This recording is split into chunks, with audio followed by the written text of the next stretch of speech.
Hey everyone, it's Terry's Philippine Journey. It's Tuesday, the 16th, I believe, of May. I just thought I'd give you a little update, touch on a bunch of subjects. If you want any more information or more detail on anything or something I don't even speak about, let me know. So this is my 5th month in the Philippines. I live on the Visayas Island, Iloilo, here in San Fernando. I think it's District 6 or whatever they call it, number 6 or something. So there's the ocean. My house is down at the bottom. There's a little lane. I don't know if you can see it. I'd have to zoom in, but there's a little dirt road down there, and you come up from the main road. So that's where we're at. I do my evening walk up here. That's the dogs. They follow me up. Got 3 of them with me. Here's another one. That's the puppy. That's the big boy. And the mama's running around here somewhere. There she is.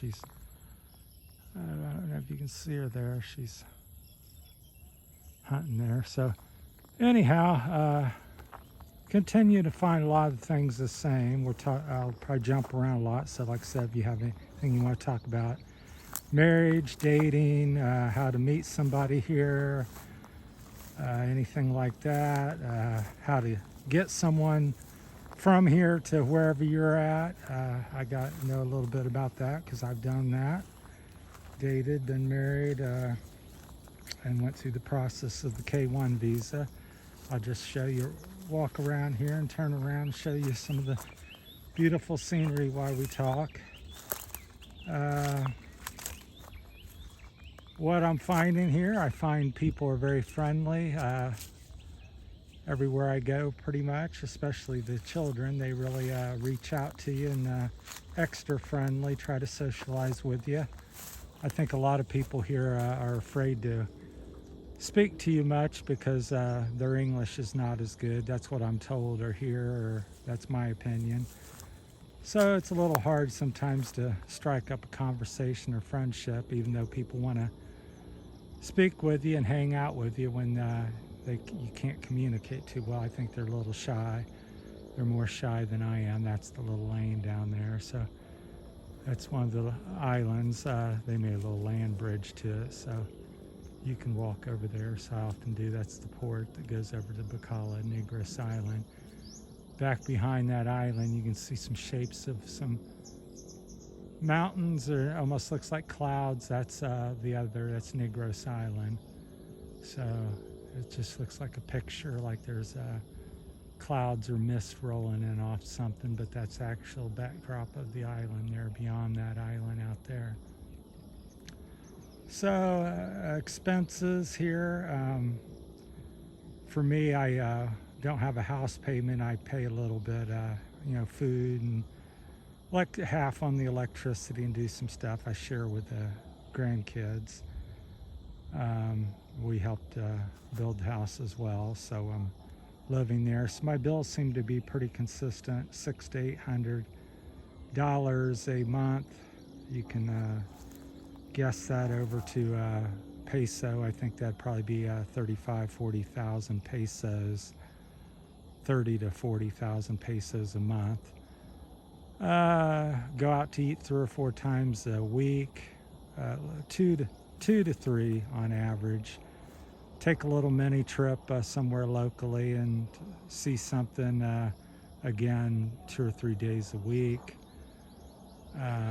Taken one big trip up to Gigantes Islands and did the island hopping for 3 or 4 days when I first got here, which is fantastic and good way to kick it off.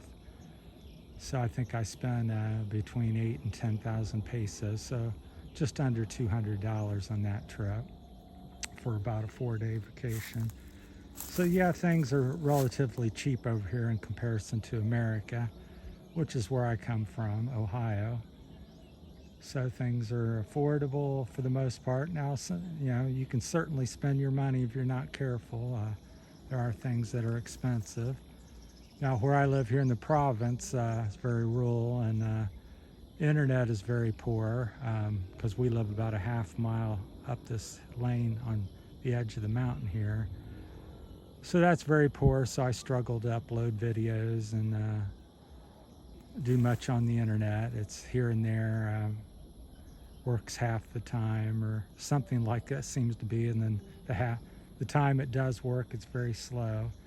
So that's a work in progress, so keep that in mind. Things don't work like they may in your country.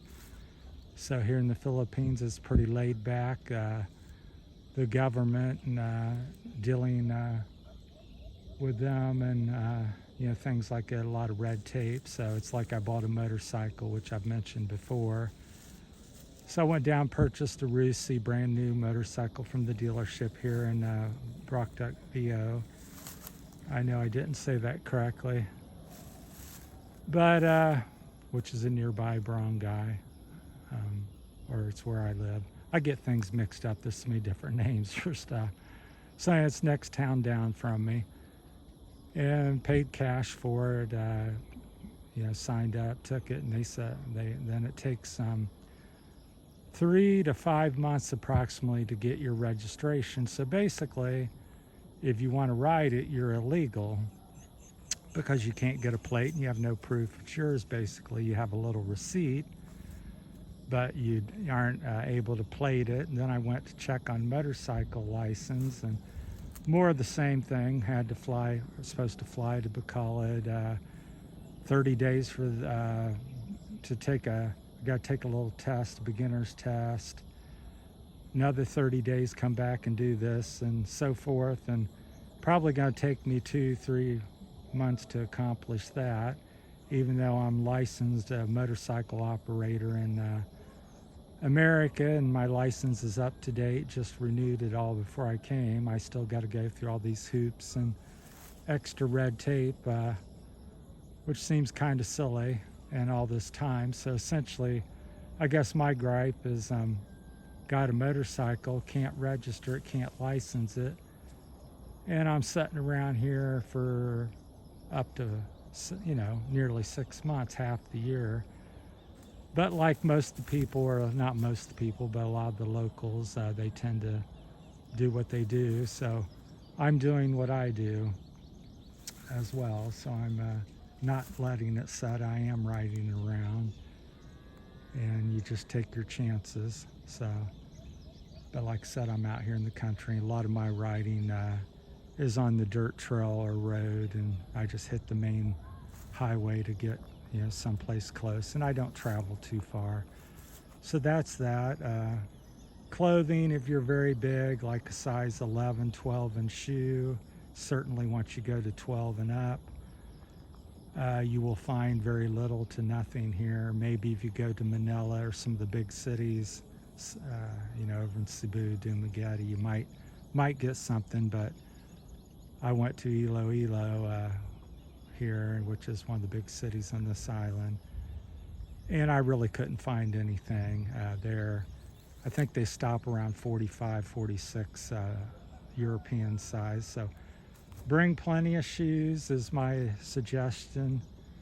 And same if you're a big guy. I'm a couple 100 pounds and 6'4", so I'm big, but I'm not extra big. A lot of Americans are way bigger than I am. So again, you'll probably struggle to find shorts and shirts at that point. I think they kind of stop. It seems like a large to me. And they call a large, but a large here is probably a medium and or small in America. So different sizing and availability of things. So a little bit on that. Land prices and things like that vary. Depends where you go. Here locally, you might get a hectare for, it just varies very widely. You might pay for 2 or 3 hectares 1 million pesos, and you go down the road and you might pay 1,500, 2,000 pesos for something similar, because it's more rural and even than where I live. So it just depends. It's all over the map with things. I've seen stuff at 1 million pesos a hectare, and then I've seen it just a few $100s. So there's some clouds there. I think they're moving away from us. So, but if you have any questions about stuff, so work, cost, love life, purchasing a motorcycle, buying land, I'm no expert on any of it. Like I said, just been here 5 years, and but I am learning and things like that. So if you have any more comments or questions, feel free to ask away. I'm happy to try to assist as much as possible. So we'll just cut this one at this point and say goodbye to the dogs there. There's the other one here, and a beautiful evening. I tend to walk up here every other night or something, so I should come up every night, but I don't do that sometimes. But up here tonight, and thought I'd make a 5-month review of my stay here. And I am staying and living in the Philippines. This is not a vacation. So I have moved here, sold everything, so I have no plans to return to America. So that's where I'm coming from in my perspective. And so I think the people are friendly, and the landscape and the scenery is beautiful, and places just spectacular. And so I'm really liking it so far. That's how I feel.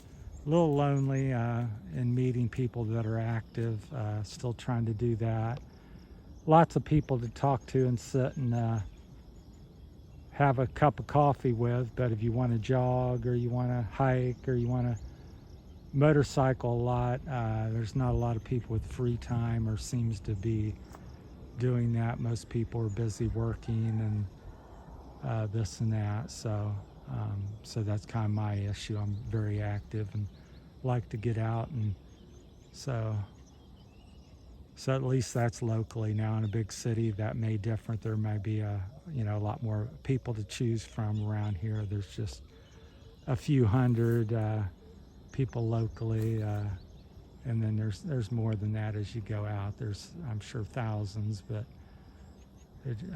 so they're pretty sparse here. There's a couple dozen homes here and a couple dozen here, over there. So, all right, thanks for watching, and appreciate everybody, and subscribe, like, and share. Thank you.